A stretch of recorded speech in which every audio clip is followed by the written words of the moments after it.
Hello friends, welcome back to my YouTube channel RV net tech. I hope आप सभी लोग बहुत अच्छे होंगे। तो आज का हमारा टॉपिक है रूटर एंड बेसिक कॉन्फ़िगरेशन। तो चलिए स्टार्ट करते हैं। सबसे पहले हम थोड़ा सा रूटर के बारे में जानते हैं कि बेसिकली रूटर क्या होता है और क्या काम करता है। तो नेटवर्किंग में जैसे आप लोगों को पता है कि रूटर क्या है, एक नेटवर्किंग डिवाइस है और लेयर 3 डिवाइस है, यानी ओएसआई मॉडल के लेयर 3 के ऊपर ये वर्क करता है। रूटर रूटर जो है वो अपने डेस्टिनेशन के ऊपर डेटा ट्रांसमिट करने के लिए shortest and best path select करता है। बेसिकली हम लोग अगर कहीं किसी डेस्टिनेशन पे जाना चाहते हैं, फॉर एग्जांपल मैं दिल्ली टू मुंबई जाना चाहता हूँ, तो दिल्ली टू मुंबई जाने के लिए मैं कौन सा रूट प्रेफरेंस करूँगा या मैं कौन सा व्हीकल यूज़ करूँगा। फॉर एग्जांपल मैं ट्रेन से जाऊँगा, बस से जाऊँगा, कार से जाऊँगा या प्लेन से जाऊँगा। तो हम लोग क्या करते हैं, अगर हमें टाइम बचाना होता है तो हम प्लेन से जाते हैं। अगर हमें हमारे पास टाइम है, अवेलेबल है, तो हम बाई ट्रेन जाते हैं। हमारे पास पैसा है, टाइम भी है, तो हम लोग क्या करेंगे, गाड़ी से जाएंगे। तो हर एक जो भी हमारा ट्रेवलिंग का प्रोसेस है उसमें हर एक में अलग अलग प्रॉफिट हैं, कुछ में लॉस हैं। तो जैसे भी हमारी रिक्वायरमेंट होती है हम उसी हिसाब से अपने डेस्टिनेशन को सेलेक्ट करते हैं। इसी तरह से रूटर जो है वो अपने डेस्टिनेशन पे जाने के लिए shortest and best path select करता है। इसका अगर हम एक लाइव एग्जांपल देखें तो हम लोग आजकल जीपीएस का बहुत यूज़ करते हैं। तो जीपीएस में क्या करता है, वो आपको कई सारे रूट दिखाता है एक लोकेशन से दूसरी लोकेशंस पे जाने के लिए। तो जीपीएस क्या करता है, जीपीएस हमें बताता है कि कौन सा रूट पे जाएंगे तो वहाँ पे हमें ट्रैफिक ज़्यादा मिलेगा, कौन से रूट पे कंजेशन ज़्यादा होगा। तो वो आता है ना, रेड कलर का वो आता है, येलो कलर का सिंबल आता है, येलो कलर का रोड पे आता है, या आपको बिल्कुल ही ब्लैंक रोड से आपको ये ट्रांसफर कर देगा। तो इसी तरह से हमारा रूटर जो है वो अपने नेटवर्क को, अपने डेस्टिनेशन को, सोर्स से डेस्टिनेशन तक जाने के लिए shortest and best path select करता है। दूसरा काम है रूटर का, दो डिफरेंट नेटवर्क को आपस में कम्युनिकेट कराना। अब सिंपल सी बात है कि हम लोग कहेंगे कि दो डिफरेंट नेटवर्क किस तरह के। दो डिफरेंट नेटवर्क में सिंपल सा एक तरीका होता है, नेटवर्क 3 जो है वो डिफरेंट नेटवर्क के लिए यूज होता है। मतलब ये आईपी के लिए यूज होता है, यानी जहाँ पे आपके आईपी डिफरेंट होंगे। आईपी डिफरेंट मतलब होस्ट आईडी नहीं, नेटवर्क आईडी। जहाँ पे भी आपके नेटवर्क आईडी या सीआईडीआर वैल्यू जो होगी वो डिफरेंट होगी, वो आपके डिफरेंट नेटवर्क हो जाएंगे। फॉर एग्जांपल क्लास ए और बी में अगर कम्युनिकेशन कराना हो तो रूटर का यूज़ होगा। क्लास ए क्लास ए के दो डिफरेंट डिफरेंट नेटवर्क आईडीज़ में अगर आपको कम्युनिकेशन कराना हो तो रूटर का यूज़ होगा। तो इस तरह से हम लोग अगर डिफरेंट नेटवर्क आईडीज़ में अगर कम्युनिकेशन कराना चाहते हैं तो उसके लिए हम लोग रूटर का यूज़ करेंगे। आई होप आपकी समझ में आ गया होगा। अगर नहीं आया तो प्लीज़ आप मुझे कमेंट बॉक्स में ज़रूर बताइएगा। अब इसको थोड़ा सा मैं फास्ट ट्रैक में चलाऊंगा क्योंकि ये बहुत ज़्यादा थ्योरी हो जाएगी, हम लोगों को प्रैक्टिकल पे ज़्यादा ध्यान देना है। तो रूटर के अंदर कुछ बेसिक कंपोनेंट होते हैं, जैसे प्रोसेसर होता है, रैम होता है, फ्लैश मेमोरी होती है, एनवी रैम होता है और कॉन्फ़िगरेशन रजिस्टर होता है। ठीक है, इन सब के बारे में हम लोग आगे देखेंगे थ्योरी के अंदर। अब बेसिकली इसके अंदर हम लोग बात करते हैं RAM, random access memory, read only memory, non volatile random access memory और कॉन्फ़िगरेशन रजिस्टर। तो सबसे पहले बात करते हैं हम लोग रैम की। तो रैम बेसिकली क्या करता है, हमारा सॉफ्टवेयर और डेटा स्ट्रक्चर को क्या करता है, अलाउ करता है रूटर के फंक्शंस को इम्प्लीमेंट करने के लिए। और बेसिकली जो पूरे राउटर की जो कॉन्फ़िगरेशन होती है, यानी जैसे हमारे पीसी के अंदर जो पूरा कॉन्फ़िगरेशन हमारी रैम के ऊपर चलती है, उसी तरह से पूरी कॉन्फ़िगरेशन को और पूरे स्ट्रक्चर को रन कराने का काम करता है random access memory. Read only memory के अंदर क्या होता है, इसके अंदर कुछ माइक्रो कोड्स होते हैं जो राउटर के बेसिक फंक्शनलिटी को स्टार्ट करने के लिए और उनको मेंटेन करने के लिए ये यूज में आते हैं। और इसके अंदर हम लोग सिंपल भाषा में कह सकते हैं कि इसके अंदर एक मिनी आईओएस होता है जो रूटर के बेसिक फंक्शनैलिटी को रन कराने का काम करता है। फ्लैश मेमोरी क्या करती है? फ्लैश मेमोरी iOS इमेज को अपने पास रखती है, यानी जैसे कंप्यूटर के अंदर हार्ड डिस्क के अंदर हमारा ऑपरेटिंग सिस्टम होता है, या हमारा लिनक्स ऑपरेटिंग सिस्टम होता है, विंडोज ऑपरेटिंग सिस्टम होता है, इसी तरह से रूटर के अंदर फ्लैश मेमोरी होती है जिसके अंदर आपका iOS स्टोर होता है, जिसे वो डायरेक्टली फ्लैश से क्या कराता है? रन कराता है। उसे रैम पे लोड कराने की उसे आवश्यकता नहीं होती।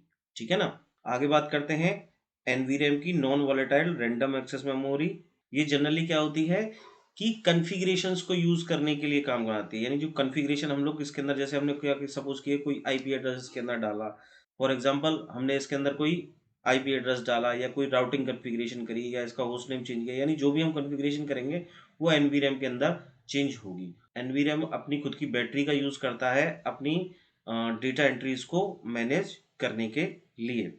अब एक इम्पॉर्टेंट चीज आती है कॉन्फ़िगर रजिस्टर। कॉन्फ़िगर रजिस्टर क्या होता है? ये राउटर को कंट्रोल करता है बूटअप प्रोसेस इंप्लीमेंट करवाने के लिए। सिंपल सा समझिए कि जब हमारा रूटर स्टार्ट होता है तो हमारे रूटर को स्टार्ट करने के लिए जो सबसे इम्पोर्टेंट रिक्वायरमेंट होती है वो होती है कॉन्फ़िगर रजिस्टर की, जिसे हम लोग शॉर्ट में CR वैल्यू भी बोल देते हैं। इस CR वैल्यू से हमारा रूटर को पता चलता है कि ये नॉर्मल मोड में रीस्टार्ट होना है या रिकवर मोड में रीस्टार्ट होना है। तो बाय डिफॉल्ट ये जो कॉन्फ़िगर रजिस्टर होता है वो होता है 0x2120, जो होगा वो डिफॉल्ट कॉन्फ़िगर रजिस्टर होगा। और अगर हम लोग पासवर्ड रिकवरी के लिए यूज करेंगे तो वो होगा 0x2024। ये पासवर्ड रिकवरी के लिए यूज में आएगा। क्लियर है? यहाँ तक कोई डाउट आए तो वही कमेंट करना है आप लोगों को। अब देखिए जो इंटरनली जो फिजिकल स्ट्रक्चर होता है उसका किस तरह से होता है। देखो सिंपल सा इसके अंदर देखिए, यहाँ पे ये जो है ये क्या है? इसका पावर सप्लाई है। तो पावर सप्लाई ऑलवेज आप जानते हो किसके लिए काम में आता है? हमारे रूटर को पावर प्रोवाइड कराने के काम में आएगा। ठीक है ना? पावर सप्लाई के साथ में ही हमारा यहाँ पे फैन होगा। इसके अलावा ये देखिए, ये जो स्लॉट है ये स्लॉट होता है हमारा किसके लिए?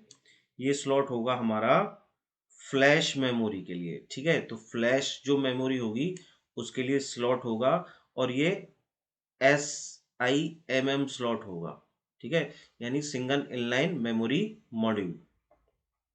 ये जो है आपकी, ये क्या कहलाती है? ये आपकी बूट रोम होगी, यानी रीड ओनली मेमोरी होगी आपकी। ठीक है? इसी तरह से रैम के लिए स्लॉट दिए हुए हैं, ये भी क्या है? रैम डिम स्लॉट्स हैं, यानी ड्यूअल इनलाइन मेमोरी मॉड्यूल। इसी तरह से ये जो है हमारा CPU होगा, और ये हमारा इस तरह से चिप फॉर्म में होगा। इसके अलावा यहाँ पे स्लॉट्स के लिए खाली क्या होते हैं? सॉकेट्स होते हैं, जिनमें हम लोग क्या कर सकते हैं? अपने रिक्वायरमेंट के हिसाब से पोर्ट्स को ऐड और रिमूव कर सकते हैं। वो कैसे कर सकते हैं चलिए देख लेते हैं। देखिए इस तरह से, तो यहाँ पे देखिए ये सीरियल पोर्ट लगा रखे हैं, तो अलग से हमने इसको क्या किया हुआ है? ऐड किया हुआ है, यानी जैसी हमें रिक्वायरमेंट है उसके हिसाब से हमने यहाँ पे सीरियल पोर्ट्स को ऐड किया हुआ है। तो ये सीरियल पोर्ट्स हो गए। फिजिकली बाहर से किस तरह का दिखता है वो हमारा रूटर की कॉन्फ़िगरेशन है, एक्सटर्नल कॉन्फ़िगरेशन। ठीक है? इसके अलावा यहाँ पे फास्ट ईथरनेट पोर्ट दिए हुए हैं 2। ठीक है? हर एक रूटर में अलग अलग होता है, आपकी रिक्वायरमेंट के हिसाब से आप लोग वहाँ से मार्केट से परचेज कर सकते हैं। ठीक है ना? ये कंसोल पोर्ट होता है। ठीक है ना? यानी कंसोल पोर्ट किस काम में आता है आपका? कंसोल पोर्ट आएगा आपका फिजिकल रूटर को अपने कॉम पोर्ट के थ्रू अपने PC पे एक्सेस करने के लिए। इसी तरह से ऑक्सिलरी पोर्ट होता है इसके अंदर। इसके अलावा पावर ऑन ऑफ स्विच होता है, और आपका पावर कॉर्ड पोर्ट होता है, सॉरी सॉकेट होता है। ठीक है? अब हम इसको कनेक्ट किस तरह से करते हैं? तो कनेक्ट करने के लिए हम लोग क्या करेंगे? कनेक्ट करने के लिए हम लोग कंसोल केबल को इसमें जोड़ेंगे। कंसोल केबल बना बनाया आता है, और इसको DB9 अडेप्टर के साथ में अपने RG45 पे क्या कर देंगे? कनेक्ट कर देंगे। बेसिकली जो आपकी कंसोल केबल होगी उसको हम लोग क्या बोल सकते हैं? रोल ओवर केबल भी बोल सकते हैं। तो ये बेसिकली ध्यान रखिएगा, आप इसको ब्लू कलर के केबल होती है और ब्लू कलर का ही आपका पोर्ट होता है, उस पर लिखा हुआ रहता है कंसोल पोर्ट।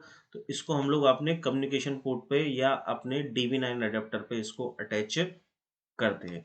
इससे क्या होगा, इससे हम लोग टर्मिनल के थ्रू अपने रूटर को इसके अंदर एक्सेस कर सकते हैं। टर्मिनल के थ्रू या पुट्टी के थ्रू हम लोग क्या कर सकते हैं, इसको अपने कंप्यूटर में एक्सेस कर सकते हैं। क्लियर है?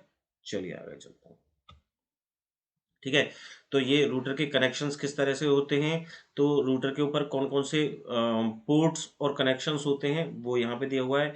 ईथरनेट पोर्ट होता है, T1 E1 वैन कनेक्शन होता है, कंसोल होता है, ऑक्सिलरी पोर्ट होता है, BRI van BRI-U van port होता है। ठीक है ना। पोर्ट के टाइप क्या होते हैं, RJ45 होता है, RJ45 या CA 81A होगा। ये कंसोल पोर्ट होगा वो 8 पिन का होगा, ऑक्सिलरी पोर्ट होगा वो 8 पिन का होगा। ठीक है, और ये BRI जो पोर्ट होगा वो RJ49C या CA11A पोर्ट का होगा। ठीक है ना। तो ये आप लोग गूगल पे इजीली सर्च कर सकते हो किस तरह के कौन कौन से पोर्ट आते हैं। ठीक है, कनेक्शन किसको कर सकते हैं इससे हम लोग, ईथरनेट स्विच से कनेक्ट कर सकते हैं इसको हम लोग, रूटर से रूटर को भी कनेक्ट कर सकते हैं। ठीक है, T1 E1 जो वैन पोर्ट होंगे उसको T1 E1 नेटवर्क लाइन से हम लोग कनेक्ट कर सकते हैं। कंसोल पोर्ट को कंपलसरी है, ये किससे कनेक्ट कर सकते हैं हम लोग, कंप्यूटर की कम्युनिकेशन पोर्ट से कनेक्ट कर सकते हैं। ऑक्सिलरी पोर्ट को किससे कनेक्ट कर सकते हैं हम, मॉडेम से कनेक्ट कर सकते हैं। BRI पोर्ट को किससे कनेक्ट कर सकते हैं हम, ISDN लाइन से कनेक्ट कर सकते हैं। तो ये कंपलसरी है। ठीक है ना। इनके लिए कौन कौन सी केबल की रिक्वायरमेंट होगी, इसके लिए अंदर RJ45 की रिक्वायरमेंट होगी, इनके अंदर दोनों के अंदर रोल ओवर केबल की रिक्वायरमेंट होगी, और इसके अंदर RJ45 केबल की रिक्वायरमेंट होगी। तो यहाँ तक क्लियर है आप लोगों को कौन कौन सी पोर्ट पे कौन कौन सी चीज़ें रिक्वायरमेंट होंगी। अगर आपको फास्ट लग रहा है तो प्लीज़ थोड़ा सा री स्टार्ट करके दोबारा से आप लोग इन पोर्ट्स के बारे में देख लीजिए। ठीक है ना। तो ये था हमारा basic router and it's configuration. तो आगे हम लोग अगले वीडियो में हम बात करेंगे iOS के बारे में। आगे मैं और भी इसी तरह के वीडियो डालने वाला हूँ, तो आगे आप सिस्को के वीडियोस या माइक्रोसॉफ्ट के वीडियोस देखने के लिए प्लीज़ मेरे चैनल को सब्सक्राइब करिए और कमेंट एंड लाइक बटन पर प्रेस करिए। तो मिलते हैं अगले वीडियो में। Okay, bye bye.